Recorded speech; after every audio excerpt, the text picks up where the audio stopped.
Gangguan keamanan dalam negeri pada masa pasca kemerdekaan.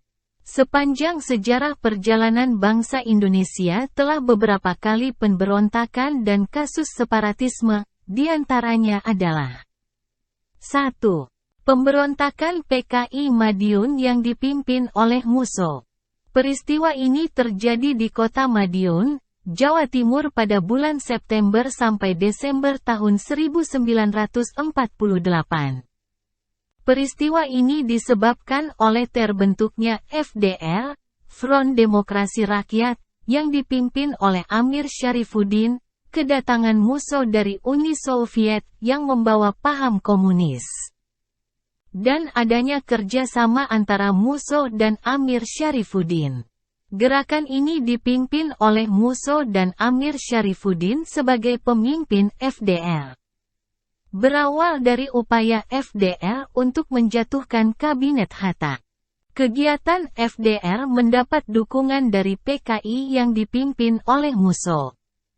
Aksi-aksi yang dilakukan oleh PKI beserta ormas-ormasnya antara lain: 1. Melancarkan propaganda anti-pemerintah. 2. Mengadakan aksi mogok kerja. 3. Melakukan pembunuhan-pembunuhan, korbannya antara lain Kolonel Sutarto dan Dr. Muwardi. Untuk menghentikan peristiwa ini, maka pemerintah berupaya mengatasi atau menanggulangi pemberontakan ini yaitu dengan melakukan beberapa kebijakan, yaitu pidato Presiden Soekarno yang mendapat tanggapan positif dari rakyat. Dilanjutkan dengan pengerahan pasukan militer dipimpin oleh Kolonel Gatot Subroto dan Kolonel Sungkono. Dari upaya pemerintah tersebut, maka pemberontakan PKI dapat dipadamkan. Tokoh-tokoh PKI, Musso tertembak mati sedangkan Amir Syarifuddin tertangkap dan dijatuhi hukuman mati. 2. Pemberontakan G30S PKI. G30S PKI merupakan gerakan yang bertujuan untuk menggulingkan pemerintahan Presiden Soekarno dan mengubah Indonesia menjadi negara komunis. Gerakan ini dipimpin oleh D.N. Aidit yang saat itu merupakan ketua dari Partai Komunis Indonesia, PKI. Pada tanggal 1 Oktober tahun 1965 dini hari, Letkol Untung yang merupakan anggota Cakrabirawa, pasukan pengawal istana, memimpin pasukan yang dianggap loyal pada PKI. Gerakan ini mengincar perwira tinggi TNI AD Indonesia. 3 dari 6 orang yang menjadi target langsung dibunuh di kediamannya. Sedangkan lainnya diculik dan dibawa menuju lubang buaya. Jenazah ke-7 perwira TNI AD itu ditemukan selang beberapa hari kemudian.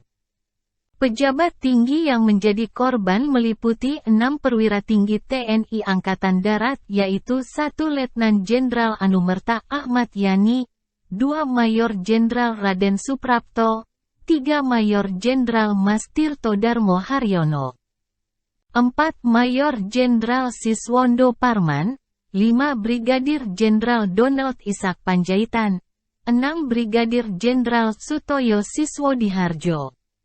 Sementara itu, Panglima TNI Ah Nasution yang menjadi target utama berhasil meloloskan diri. Tapi, putrinya Ade Irma Nasution tewas tertembak dan ajudannya, Letu Pierre Andreas Tendean diculik dan ditembak di lubang buaya. Keenam jenderal tersebut beserta Letu Pierre Tendean kemudian ditetapkan sebagai pahlawan revolusi. Penanggulangan pemberontakan G30S PKI yaitu dengan melakukan penangkapan anggota organisasi yang dianggap simpatisan atau terkait dengan PKI serta organisasi lain meliputi Lekra, CGMI, Pemuda Rakyat, Barisan Tani Indonesia, Gerakan Wanita Indonesia, dan lain-lain.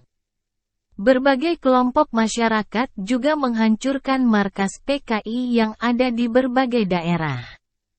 Mereka juga menyerang lembaga, toko, kantor dan universitas yang dituding terkait PKI.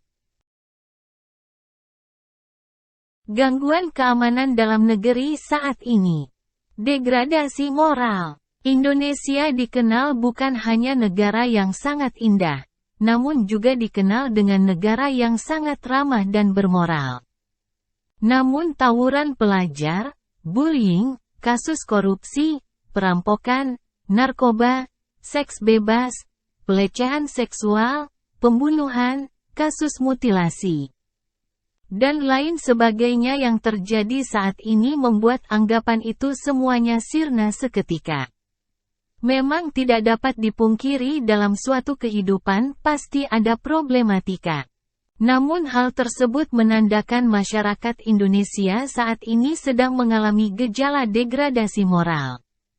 Degradasi moral yang terjadi di bangsa ini melanda berbagai lini masyarakat. Salah satunya yang sering terjadi pada sektor remaja. Generasi muda tentunya memiliki peranan sangat penting bagi suatu bangsa. Karena di pundaknya lah nasib bangsa ke depannya digantungkan.